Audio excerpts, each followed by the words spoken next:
తిన్న వెంటనే పొట్టలో నొప్పి వస్తుంటే అజీర్తి చేసిందని అనుకుంటాం.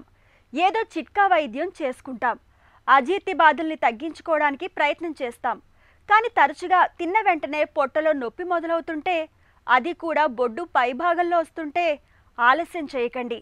వెంటనే డాక్టర్ని సంప్రదించి తగిన పరీక్షలు చేయించుకోండి. ఎందుకంటే ఇలాంటి పొట్ట నొప్పి వెనుక ఒక్కోసారి ప్రమాదకరమైన పాంక్రియాటైటిస్ కారణంగా ఉండే అవకాశం ఉంటుందని చెబుతారు డాక్టర్లు. నిర్లక్ష్యం చేస్తే ప్రాణాంతకంగా పరిణమించే పాంక్రియాటైటిస్ గురించి ఇప్పుడు తెలుసుకుందాం.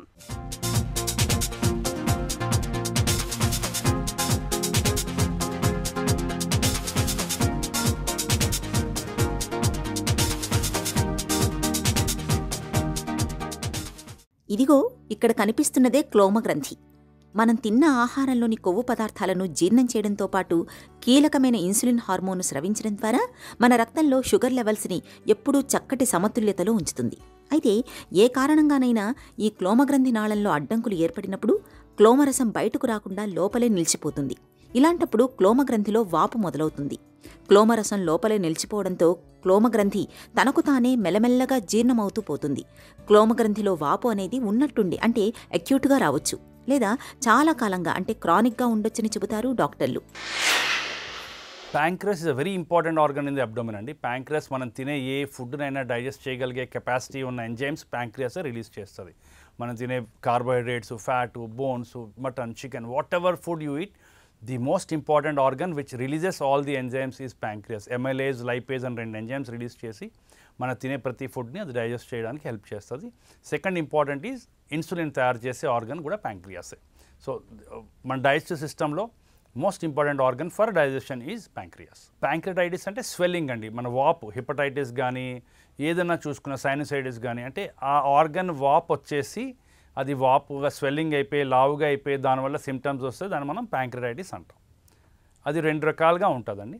Acute pancreatitis and chronic pancreatitis అంటాం. ప్యాంక్రియాటైటిస్ వచ్చేవాళ్ళు స్వెల్లింగ్ వస్తుంది. ఎక్యూట్ ప్యాంక్రియాటైటిస్ అంటే నిన్న మొన్నటి వరకు బాగుండి సడన్గా స్వెల్లింగ్ వచ్చి దానివల్ల నొప్పి రావడం, అది ఎక్యూట్ ప్యాంక్రియాటైటిస్.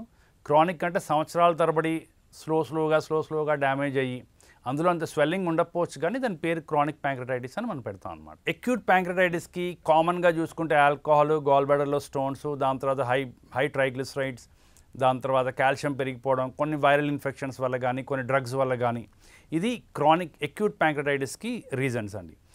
ఇదే సంవత్సరాల తరబడి జరిగితే దాన్ని క్రానిక్ ప్యాంక్రియాటైటిస్ అని అంటాం మనం. కొంతమందిలో క్రానిక్ ప్యాంక్రియాటైటిస్కి మనకి రీజన్స్ తెలియకపోవచ్చు. సో కామన్గా చూసుకుంటే ఆల్కహాల్ అండ్ గాల్ స్టోన్స్ 90% పేషెంట్స్లో ఇవే రీజన్స్ అండి. ప్యాంక్రియాటైటిస్ అనేది ఎక్కువగా మద్యం సేవించే వారిలో చూస్తుంటాం.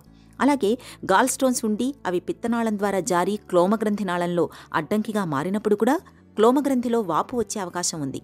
రక్తంలో ట్రైగ్లిసరైడ్ కొవ్వులు, కాల్షియం శాతం ఎక్కువగా ఉన్నప్పుడు కూడా ప్యాంక్రియాటైటిస్ రావచ్చు. ఒక్కోసారి ఏ కారణం లేకుండానే క్లోమగ్రంథిలో వాపు కనిపించవచ్చు. కొంతమందికి పుట్టుకతో వచ్చిన లోపాల వల్ల కూడా ప్యాంక్రియాటైటిస్ వస్తుంటుంది. ఆస్తమాను అదుపులో ఉంచడానికి వాడే స్టెరాయిడ్ మందుల మూలంగా కూడా క్లోమగ్రంథిలో సమస్యలు తలెత్తే అవకాశం ఉంది. క్లోమగ్రంథిలో వాపు ఉన్నప్పుడు బొడ్డు పైభాగంలో తరచూ తీవ్రమైన నొప్పి వస్తుంటుంది. ఈ నొప్పి వెన్నులోకి కూడా పాకుతుంటుంది. ముఖ్యంగా తిన్న వెంటనే నొప్పి మొదలవుతుంటుంది. పొట్ట ఎప్పుడూ ఉబ్బరంగా ఉంటుంది. తరచూ జ్వరం వస్తూ వాంతులవుతుంటాయి. కామెర్లు సోకుతుంటాయి. క్లోమగ్రంథి బాగా పాడైనప్పుడు పొట్టలో ఎక్కువ మొత్తంలో నీరు కూడా చేరుతుంది. ఎక్యూట్ ప్యాంక్రియాటైటిస్ అన్నది చాలా సివియర్గా ప్రజెంట్ చేస్తుందండి. పేషెంట్స్ నైట్ టైం ఇంట్లో ఉండలేక, లేదంటే ఎక్కడున్నా సరే హాస్పిటల్ ఎమర్జెన్సీకి వచ్చి కంపల్సరీగా ట్రీట్మెంట్ చేసుకునేంత సివియర్ పెయిన్ వస్తుంది. పొట్ట మధ్యలో వస్తుంది, exactly this is the area. And ఇక్కడి నుంచి అదే జాగాలో వీప్ భాగంలో కూడా వస్తుంది అనమాట. So severe pain abdomen and vomitings, is are the 2 main symptoms of acute pancreatitis. అయితే పెయిన్తో కాకుండా మనం సెకండ్, థర్డ్ డేకి నెగ్లెక్ట్ చేస్తే ఆ ప్యాంక్రియాటైటిస్ బాగా సివియర్ అయిపోయి ఎక్యూట్ సివియర్ ప్యాంక్రియాటైటిస్ కింద మారి అది మల్టీ ఆర్గన్ ఫెయిల్యూర్కి వెళ్ళి లంగ్స్ని డ్యామేజ్ చేయడం, ARDS అవ్వడం, వెంటిలేటర్ అవసరం పడడం, లేదంటే కిడ్నీస్ డ్యామేజ్ చేయడం, రీనల్ ఫెయిల్యూర్ అయిపోయి డయాలసిస్ అవసరం పడడం, లేదంటే సెప్సిస్ అవ్వడం, అది మనకి రిఫరల్ హాస్పిటల్స్ అంటే కార్పొరేట్ హాస్పిటల్స్ కానీ మేజర్ రిఫరల్ సెంటర్స్లో కానీ సిటీస్లోని హాస్పిటల్లో మన దగ్గరికి వచ్చేసరికి పేషెంట్ ఈ థర్డ్, ఫోర్త్ డేకి వస్తారు. అప్పుడు వాళ్ళు మల్టీ ఆర్గన్ ఫెయిల్యూర్లోకి వెళ్ళిపోయి ఉంటారు.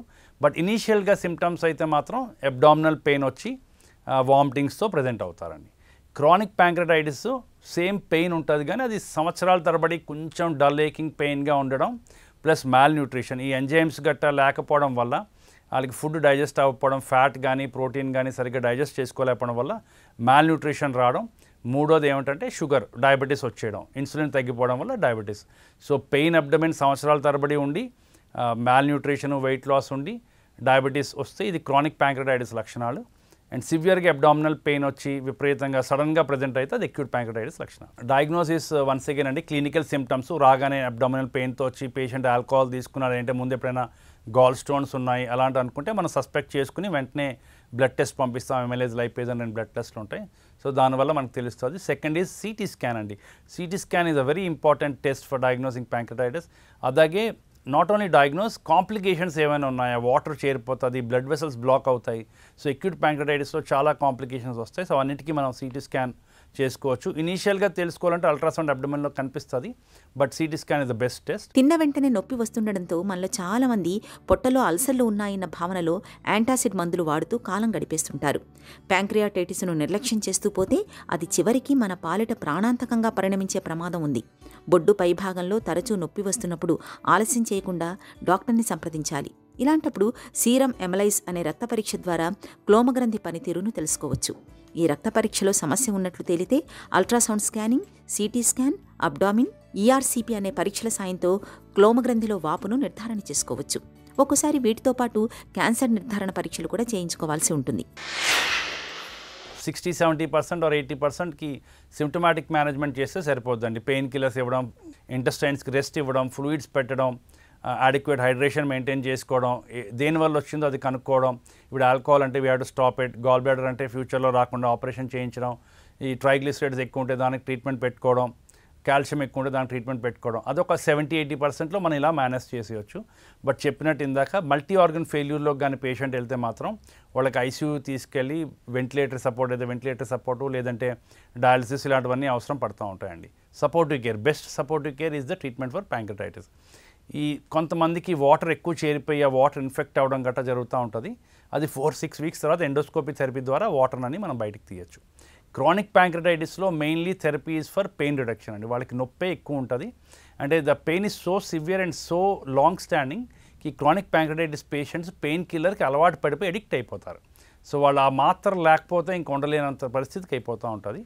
రెండోది ఏంటంటే ఆ స్టోన్స్ ఉండడం వల్ల ఉంటే ఆ స్టోన్స్ని మనం ఎండోస్కోపీ థెరపీ ద్వారా కానీ ఈఆర్సీపీ అనే ఒక ప్రొసీజర్ ద్వారా లేదంటే సర్జరీ ద్వారా ఆ స్టోన్స్ని క్లియర్ చేసి ఆ డక్ట్లో ప్రెషర్ తగ్గించవచ్చు. కొంతమందికి జాండీస్ వచ్చేయడం లేదంటే ట్యూమర్ వచ్చి జాండీస్ రావడం జరుగుతుంది. వాళ్ళకి కూడా మనం ఎండోస్కోపీ థెరపీ చేసి ఆ జాండీస్ని తగ్గించవచ్చు. ఎంజైమ్స్ బాగా తగ్గిపోయి మాల్ న్యూట్రిషన్ కానీ ఈ డయాబెటీస్ కానీ వస్తుంది కాబట్టి వాటి గురించి కూడా మనం రెగ్యులర్గా వాళ్ళని ఫాలోఅప్ చేసుకుంటూ ఎంజైమ్స్ తగ్గుతున్నట్టు మనకు తెలియగానే ఎంజైమ్ రిప్లేస్మెంట్ థెరపీ అని ఉంటుందండి. ప్యాంక్రియాటిక్ ఎంజైమ్ రిప్లేస్మెంట్ థెరపీ, పిఈఆర్టీ అని పెడితే వాళ్ళకి ఏంటంటే న్యూట్రిషనల్లీ వాళ్ళు తిన్న ఫుడ్ అరిగి అది వంట బట్టి వాళ్ళ హెల్త్ మళ్ళీ నార్మల్గా గెయిన్ చేయగలుగుతారు.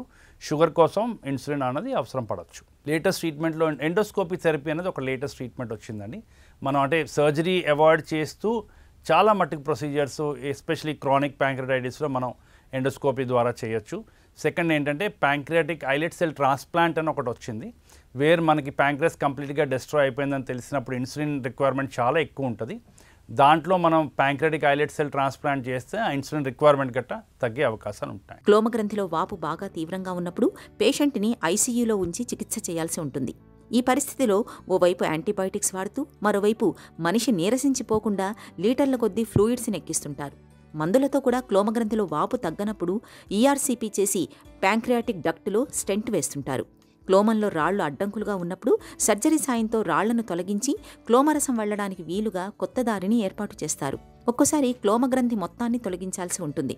మందులు పనిచేయని వారికి ఆపరేషన్ చేయలేని పరిస్థితులు ఉన్నప్పుడు నొప్పి నివారణలు ఇవ్వడం, ప్యాంక్రియాస్ ఎంజైమ్స్ని సప్లిమెంట్ల రూపంలో ఇవ్వడం, సివియాక్ నెర్వ్ని బ్లాక్ చేయడం వల్ల తాత్కాలిక ఉపశమనం లభించేలా చేయొచ్చు. ఆరోగ్యపరమైన ఆహారపు అలవాట్లను ఆచరించడం, ధూమపానం, మద్యపానానికి దూరంగా ఉండడం ద్వారా ప్యాంక్రియాటైటిస్ని రాకుండా నివారించుకోవచ్చు.